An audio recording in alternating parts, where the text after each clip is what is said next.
ഹരിപ്പാട് താലൂക്ക് ആശുപത്രിയിൽ ഡയാലിസിസിനെ തുടർന്ന് 2 പേർ മരിച്ച സംഭവത്തിൽ കേസെടുത്ത് പോലീസ്. ആശുപത്രി സൂപ്രണ്ട്, ഡയാലിസിസ് യൂണിറ്റിലെ ജീവനക്കാർ എന്നിവർക്കെതിരെയാണ് കേസെടുത്തത്.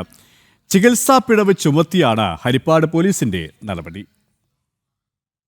കഴിഞ്ഞ തിങ്കളാഴ്ച ഹരിപ്പാട് താലൂക്ക് ആശുപത്രിയിലെ ഡയാലിസിസ് യൂണിറ്റിൽ ഡയാലിസിസ് നടത്തിയ 2 രോഗികളാണ് മരിച്ചത്.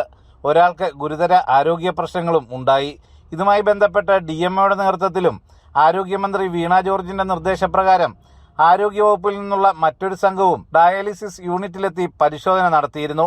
ഇതിന്റെ റിപ്പോർട്ട് വരാനിരിക്കെയാണ് മരിച്ച കായംകുളം സ്വദേശി മജീദിന്റെയും ഹരിപ്പാട് സ്വദേശി രാമചന്ദ്രന്റെയും ബന്ധുക്കളുടെ പരാതിയിൽ ഹരിപ്പാട് പോലീസ് കേസെടുത്തത്.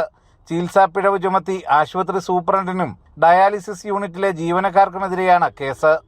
ചികിത്സാ പിഴവ് കണ്ടെത്താൻ മെഡിക്കൽ ബോർഡ് രൂപീകരിക്കും. മെഡിക്കൽ ബോർഡ് രൂപീകരിക്കാൻ അഭ്യർത്ഥിച്ച് DMOയ്ക്ക് കത്ത് നൽകുമെന്ന് SHO വ്യക്തമാക്കി. മാവേലിക്കരയിലെ സ്വകാര്യ ആശുപത്രിയിൽ മരണപ്പെട്ട രാമചന്ദ്രനിൽ അണുബാധ സ്ഥിരീകരിച്ചിരുന്നതായും പോലീസ് പറയുന്നു. ഇതിന്റെ രേഖകൾ പോലീസ് DMOയ്ക്ക് കൈമാറിയിട്ടുണ്ട്. അറസ്റ്റ് അടക്കമുള്ള നടപടികൾ മെഡിക്കൽ ബോർഡ് പരിശോധനാ റിപ്പോർട്ടിന്റെ അടിസ്ഥാനത്തിൽ മാത്രമേ ഉണ്ടാവൂ.